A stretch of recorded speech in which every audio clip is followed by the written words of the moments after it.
Հիմիկվա դպրոցների աշխատանքին այնքան էլ ծանոթ չեմ, բայց սովետական շրջանում դպրոցներում այսպիսի բան կար, նույն դասարանում մնալ, խոսքը վատ սովորողների մասին էր, ասում են հիմա նման բան գոյություն չունի,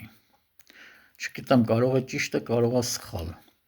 բայց սովետական միությունում այդ վատ սովորողները, որոնք մնում էին նույն դասարանում, բաժանվում էին երկու խմբի, Այն վատ սովորողների ծնողները, ովքեր որ խեղճ էին, այդ երեխաները նույն դասարանում էլ մնում էին։ Իսկ ում ծնողները ավելի ճարպիկ էին, լեզու էին գտնում դպրոցի տնօրենի հետ, թվանշանները փոխում էին, ավելի լավացնում եւ տեղափոխում էին այլ դպրոց։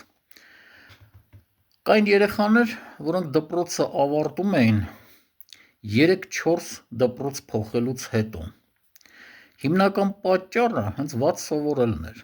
թեև դեպքեր էր լինում, որ նաև վարքն էր լինում պատճառը։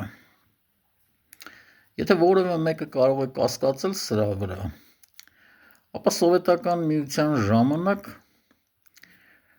հանդիպել եմ ես մի քանի տնօրենների, որոնց լուրջ պատասխանատվության են ենթարկել հենց նման բաների համար,